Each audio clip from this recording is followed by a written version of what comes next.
Welcome to a new episode of TTG Conversations 5 Questions video series. I'm Karen Yu, Group Editor of TTG Asia Media.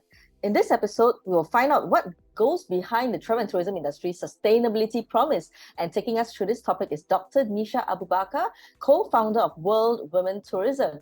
Now, Dr. Nisha is a tourism consultant, strategist, practitioner, academic and corporate trainer with more than 25 years of extensive management experience in the tourism, hospitality, and MICE industry. Welcome to the show, Dr. Nisha. Hi, Karen. How are you? Very good. Very good afternoon to you. Good afternoon, and thank you for this opportunity. I'm looking forward to the questions with you. I'm looking forward to learning so much from you. Now, I've got 5 questions for you, and here's the first, okay?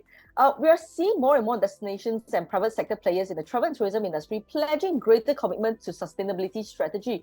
But how well are these promises translating to actual actions? Yes, so Karen, I've been talking about sustainability for about 18 years now, teaching at the universities and at the corporate levels. But interestingly, in the last few years, we see a lot of actions, being taking place in our industry. More and more organizations are aligning themselves with the UN SDG goals, and they're pursuing the idea of a circular economy, particularly in Singapore. Rather, I would want to concentrate on what's happening in Singapore particularly. And they are taking actions towards a net zero carbon emission. And especially the MICE industry as well has worked collectively with the tourism board, SASIOs, and come up with partnerships, collaborations, integrate their production and consumption, and the good thing is that our government is now ready, right? So it's come up with grants, subsidies, training programs, standards, guidelines. There are lots of toolkits to guide our industry players. So giving you an example, if you look at Sentosa, right, and part of the Sustainable Sentosa Strategic Roadmap, Sentosa targets to achieve carbon neutrality by 2030, and it wants to be recognized and certified as a sustainable tourism destination. So you see, they have started this alliance, SCN and the Sentosa Carbon Neutral Network, the first carbon neutrality focused business alliance. They just did the first training for their SCNN members, and I conducted the training. It was so successful. And also, if you see, by 2025, Sentosa is committed towards a public transportation that's going to be electric. And they're also into sustainable sourcing of their products, adopting renewable energy solutions. So that's Sentosa. And I love Mandai nature reserves, for example. They have taken another one while Sentosa is looking at GSTC, for its guidelines and certification. Mandai Wildlife Reserves with the Science-Based Targets Initiative, and they have also committed towards a net zero standard. So they are reviewing their carbon inventory, reduced their carbon emission, rainwater harvesting, for example. They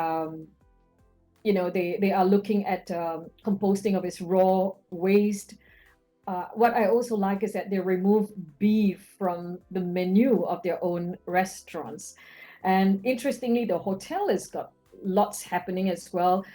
If you look at the Park Royal and Fairmont, they have their own farm to table, farm to bar, farm to spa, urban farms where they produce their own vegetables and fruits and so forth. So I think that's a lot being done at the moment from our industry perspective, and it's very positive and very heartwarming to see the commitment towards that. And I think the government has a big role to play in the support that they are providing our industry. So yes, I would say we are making pretty interesting milestones. Now, the public is increasingly expecting corporate organizations to be sustainable by default. And yet we still see sustainable actions being highlighted in marketing messages as if they are something unusual and special. What is the risk of playing up sustainable actions in marketing activation, and how can corporate organizations come across as being, genuine in sharing their sustainable achievements? All right. So, it's an interesting observation because companies are making it sound like, they are doing something really new and big and so forth, but that exaggeration, right, is very much to do with greenwashing sometimes. And they do that to improve their brand image, looking at what they can offer to organization. And so they play it up a lot, and what is going to happen, of course, they don't disclose the legitimacy of what they are actually doing. So the public, especially now, right, the consumers, and if you're looking at the Gen Zs, for example, they can see through that, and they are more aware, what the organizations are actually doing and not doing. So on one hand, you have organizations that which are consciously, greenwashing, playing it up. There are also some other companies that I've seen are not intentionally greenwashing, but they are not thinking through very carefully why and how they are displaying that information. That's why I always talk about green marketing. Be very conscious about your marketing. So they just want to talk about what they do. It may be actually be just a CSR activity, but they are talking about like as if they are pursuing sustainability, they are being eco-friendly, So what can they do to avoid the pitfalls of that? I would say number one, be very careful about using false labels, and that goes back to your own awareness. If you're consciously or unconsciously using eco, green, right? And that's really shouldn't be used very loosely, because that's there's a lot of standards and guidelines before you use the word eco. So it's important, if you want to use that, back it up with certifications, back it up with accreditation, and of course, use more credible organization to align yourself towards. And sometimes you notice that organizations do just one thing, like cleaning up the beaches or putting water refill stations, and they call themselves very sustainable. But if you look at what they do in terms of offering amenities in every room, frequent towel changes and all, it doesn't look, or they have got poor social sustainability practices in terms of social capital. So when we look at that sort of thing, it's a one-off, or just a couple of initiatives, and they call it being sustainable. So that's not something that they should be advertising, until you are integrating all your actions, throughout your ecosystem. Then you should be calling yourself sustainable or eco-friendly. So another example is where when organizations say, oh, okay, in our hotel, we are encouraging customers to not to recycle, the use of their towels, not to frequently wash the towels. So and they call that sustainable. But the question that we as consumers would ask is that, okay, so you're asking us not to change our towels. So what are you doing with the savings? Where are these savings going towards? Is it about reforestation? So if you look, for example, Hotels for Trees Foundation, right? Some hotels would join that, and that is one tree would be planted every time a guest opts to skip daily room cleaning. So if that sort of initiative, if it's carefully thought through, would be more successful than just claiming that you are sustainable. You get what I'm saying? Yeah. Okay. Sustainability strategy is often drawn up at the top. Are travel and tourism staff down the command chain ready and equipped to carry out sustainability action plans? Yeah, so it's a very, very important observation. And I would say that as much as companies are doing a pretty good job at the moment, looking at the circularity, they're looking at waste management, carbon emissions, water management, doing it quite okay, and going for the certification. But what is really, really lacking is the human capacity building. How do we train our staff? Because, your staff are your sustainability ambassadors. They would evangelize, what the organization visions to do, right? But this is not done properly because, there's a lack of commitment towards investing in your staff, training your staff. So, many of the tourism organization, what they do is that they just appoint anybody in the organization to head sustainability and put a steering committee, taking everybody from one department, one person from departments, putting together. But that's not what I would recommend, employ or make one person accountable for sustainability and then have a steering committee. Then you show your dedication towards that.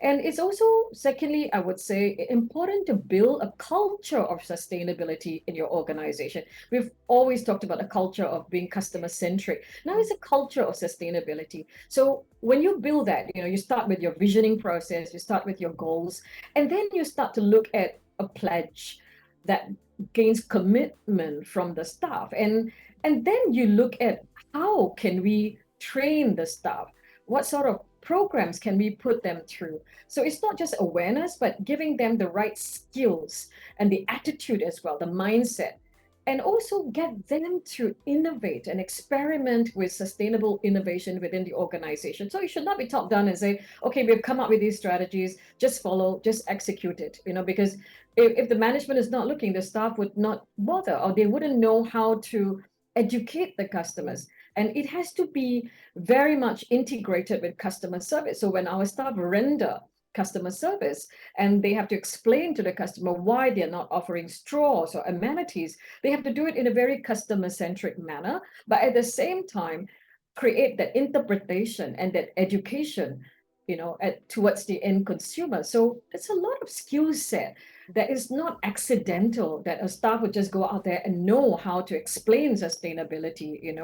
So I think our industry should be very, very conscious about how they are going to train and build the capacity of our employees. I agree now. Are there enough education opportunities in sustainable practices to guide industry professionals down the right track? Enough? Never enough. But we've started. We've started. So, of course, STB and SASGIOS came out with the MICE sustainability roadmap, and one of it is for training and certification, and we have the hotel sustainability roadmap.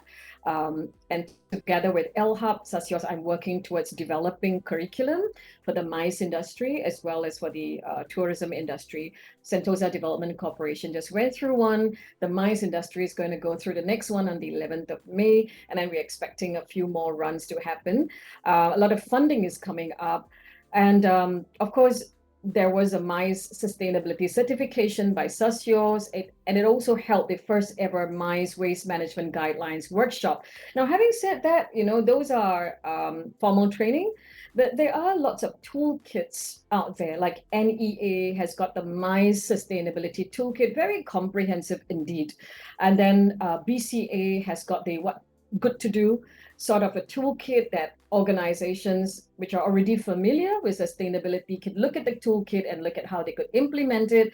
And of course, PATA has the Buffett guidelines for waste and food management. So there are toolkits, but it's just that people don't know where to find it, so they need some hand holding, right? Because it's a fuzzy concept. There's so many things happening. They are lost. They don't know where to start. So even during the training, they always ask, where do I start? And once they know where to start, then it's easier to go through. So I would recommend more formal trainings, right? And after that, they could use their initiative to see how they could implement it. And if you're really, really unsure, it's good to go for a consultant who can come in, take you through in a very systematic manner. And there are lots of,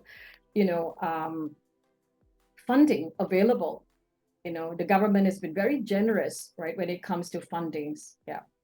Do you see this training opportunities emerging also in other destinations that may not be as progressive in tourism development, like Singapore or Thailand?